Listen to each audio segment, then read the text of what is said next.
Bonjour, nous revenons toujours dans notre formation sur le tableau croisé dynamique. En fait, nous revenons toujours dans notre formation où nous sommes en train de voir comment mettre en place, comment on peut mettre en place un tableau de bord. Donc voilà, donc c'est ce que nous allons voir aujourd'hui. On va continuer ce qui a été fait. On va continuer notre formation sur cela. Donc, permettez que je puisse supprimer quelque chose ici. Voilà, je vais supprimer ça d'abord. Voilà, OK. Donc, c'est mettre en place. Alors, je vais d'abord revenir sur ce qui a été fait avant d'arriver à ici, avant plutôt d'avancer sur d'autres fonctionnalités ou d'autres applications sur les tableaux de bord.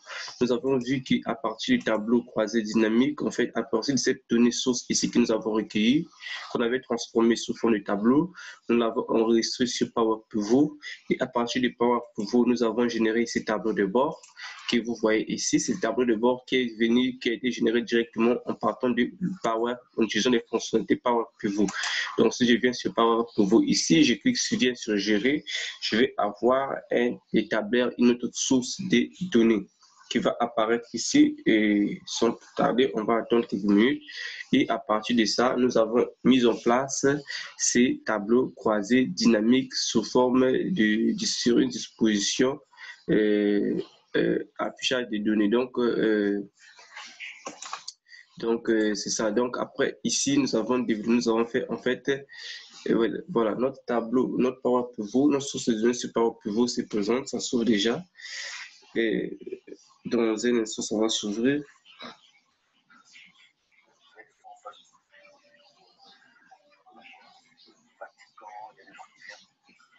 Donc, OK, voilà notre tableau de notre source de données sur Power Pivot. Hein. Ceci est venu par le fait que nous avons exploité, nous avons utilisé ces tableaux qui se présentent ici. Donc, on ne va pas revenir sur ça. On avait déjà vu comment faire ça. Et on a vu ici les tableaux de bord. Le tableau de bord qui a été développé en prenant la source de données sur Power Pivot. OK, ceci étant, nous avons fait aussi ici nous avons fait ici également les segments. Les segments, nous avons vu comment on l'a récupéré toujours à partir du Power Pivot. Nous avons vu qu'on devait récupérer les segments juste en venant sur le menu insertion. Vous voyez ici, il y a segment. Et celui-ci, c'est chronologie. Et tout cela, ça vient du fait qu'on avait déjà fait les entrées sur Power Pivot. Et l'incident, c'est que ceci étant, c'est que si je veux filtrer un élément sur les segments, au lieu que ça puisse venir filtrer ma source ici normalement, maintenant ça va filtrer que cette source ici, ça n'a plus d'incidence sur la source première, mais ça prend ce tableau croisé dynamique qui est récupéré sur Power Pivot. Donc, ça vient aussi filtrer aussi mon graphique puisque nous avons connecté ça. Et je vais vous montrer comment on fait la connexion entre les segments, comment on fait la connexion entre les segments et les autres éléments. Donc, je viens ici sur connexion, clic droit sur chaque segment, je viens connexion sur un rapport et je vois ici, c'est le boîte de dialogue qui apparaît et je vais cocher, en fait, c'est le boîte de dialogue sur les tableaux que je veux qu'ils soient liés de façon que quand je vais appuyer sur le segment, que ça puisse avoir une incidence. Donc, moi, j'ai coché ici partout pour que ça marche. Ça veut dire que c'est ça qui fait que lorsque je vais filtrer par exemple le numéro des clients ou par date, ça va venir filtrer mon graphique. Ici, ça modifie la potence de mon graphique, comme vous voyez. Et aussi, pas seulement les graphiques, hein, parce que c'est lié avec les segments, ça vient ici aussi sur les tableaux filtres, aussi ça vient modifier. Donc, ceci étant, OK, nous avons vu que c'est très bien. Déjà pour l'exploitation de nos tableaux, maintenant, ce que je veux faire, c'est mettre une liste déroulante qui sera mouvementée à partir d'ici. Donc, pour faire bouger les tableaux, les graphiques à partir d'une liste déroulante. Ceci étant, je viens sur développeur, je viens sur ici contrôle en haut et puis je vais tirer ici une menu. Alors, quand je fais cette liste déroulante, je clique droit, je viens sur ce petit bouton de contrôle. Ici, je vais choisir un événement. Ça veut dire que je vais d'abord fermer. Je vais dire qu'est-ce que je veux. En fait, je veux qu'à partir de cette liste déroulante, que je prenne les informations ici. Par exemple, je fasse une liste d'articles. Je récupère par exemple une liste d'articles tous ici. Je vais copier. OK? Je copie, je viens coller, je vais mettre une feuille où je vais venir coller ça ici. Alors, l'idée est dit que lorsque je vais faire la liste, quand je vais faire en fait ma feed, que je puisse récupérer les articles qui se présentent ici. Donc voilà, qu'est-ce que je vais commencer d'abord par enregistrer un macro. Ok, j'ai mis ici, je vais commencer par enregistrer un macro pour que je récupère les informations qui sont ici. Ok, donc qu'est-ce que je fais? Je vais enregistrer un macro, je viens sur développeur, je viens ici enregistrer un macro. Je donnerai à ces macros un nom, refresh list. Hein. Refresh list. Ok, sur ces classes-là, je dis ok, description, appelle les descriptions. Ça peut rester comme ça. Je viens ici, le macro, il est en train d'enregistrer. Je viens ici en haut, je copie tout ce qui se présente, tout ce qui est là, tous les articles. Hein. Je sélectionne tout jusqu'en bas. Je veux que le macro, quand on exécute le macro, ça vient sélectionner tous les articles qui se présentent ici. OK. Je clique droit, copier. Et ensuite, il me vient sur la fille que je vais renommer ici. Bon, je vais renommer cette fille. En fait, je vais mettre, par exemple, liste. OK. Ça reste comme ça. Et ici, la macro vient me coller mes informations ici. OK, ça vient coller toutes ces listes. Ensuite, je viens coller ici. Je viens sur données pour pouvoir me supprimer les doublons. Le bouton doublon est ici. Je supprime les doublons. OK, je vais OK. OK, alors voilà, il a supprimé les doublons, c'est bon. Maintenant que la macro a fait le travail, je vais mettre ici. Voilà, je pense que c'est bon. Je pense que c'est bon. Je peux arrêter la macro. Donc, j'ai sélectionné. Je viens fermer. OK. J'ai arrêté la macro. Super. Maintenant, moi, je vais mettre ici.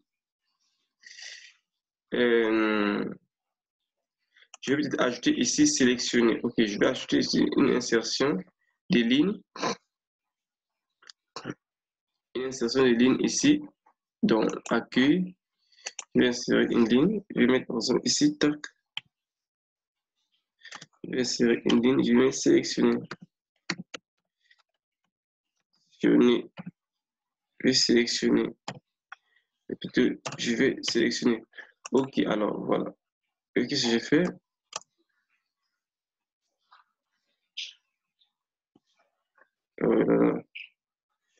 Je vais faire par exemple, tac, sélectionner, OK, c'est bon.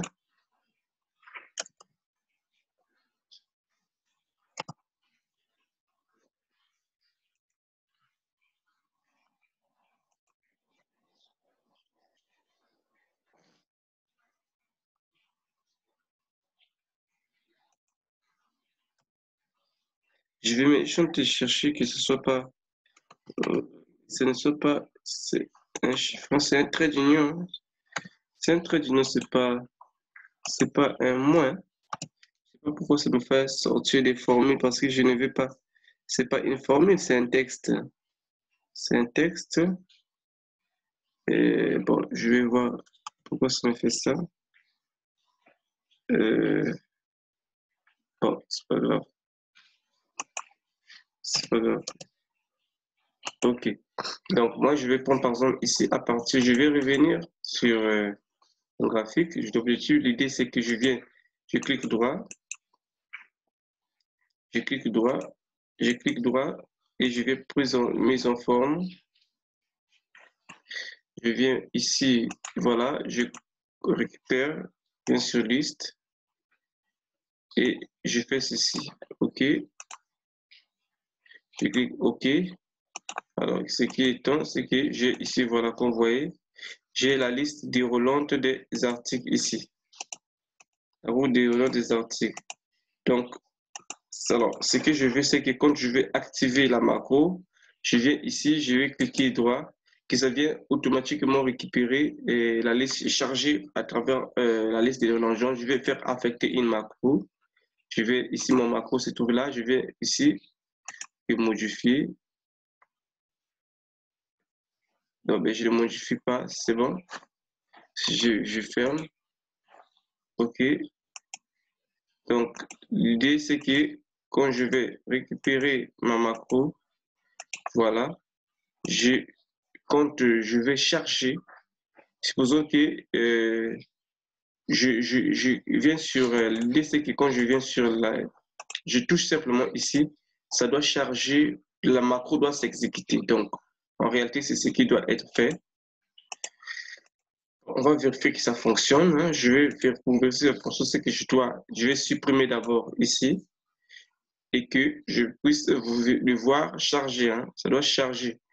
Même quand je supprime, ça doit venir charger. Donc, je vais voir ce que ça va donner. Et je vois que ce n'est pas chargé. Donc, ma macro ne s'exécute pas. OK, on va aller faire un peu sur une autre approche. On va procéder sur une autre manière de faire.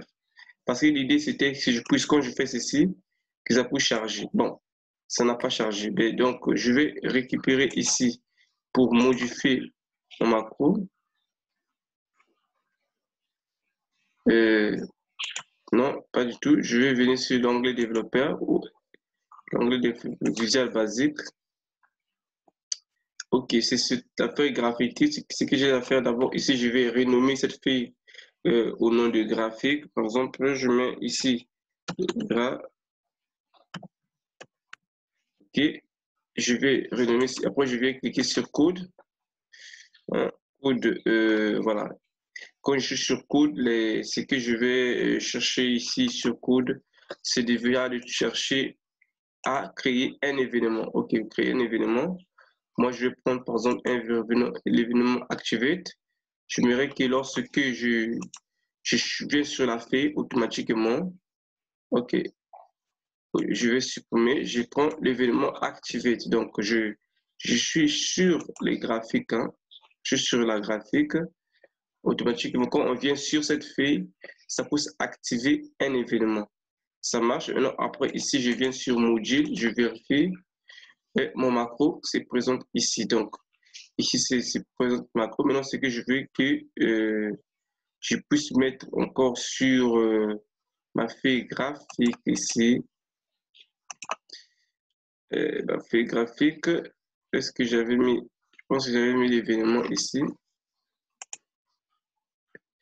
Ok, je reviens, voilà. Non, tableau fit, non, c'est pas ce tableau fit. Ça doit être sur graphique, voilà. Tableau graphique, je viens sur worksheet. Mais pourquoi ça vient ici? Et worksheet.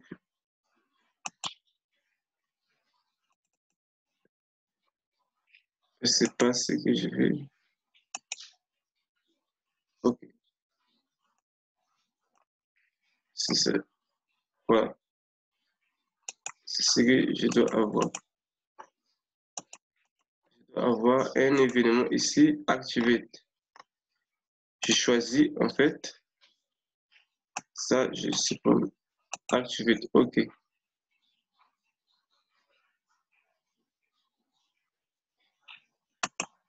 Ok, alors ici, je vais mettre une macro. Call mode. Voilà, je vais copier ce que j'ai à faire. Je copie ici le code de ma macro se présente ici. Hein.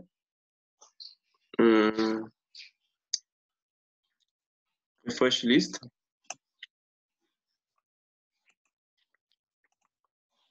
Okay. Donc, je viens sur. Voilà. Je viens call mode.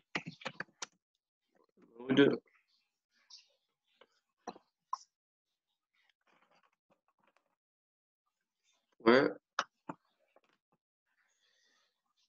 Je vais enregistrer une macro ici qui va me permettre de l'exécuter automatiquement. Donc, bon, ici, c'est une partie un peu technique, mais bon, je vais revenir sur ça. Je vais d'abord annuler pour que je puisse revenir entièrement sur la partie macro afin d'automatiser cette liste. Mais donc, ce qu'on va faire d'abord avec vous, c'est cette partie. Sinon, pour que ça ne puisse pas vous sembler très embrouillé, je viens cliquer sur ma feuille graphique et je vérifie que ici, je suis dans l'onglet Activate. OK, j'ai mis sur l'onglet Activate. OK, je peux fermer. Voilà, donc moi je vois ici que ça va se charger automatiquement. Donc au prochain tutoriel. Merci.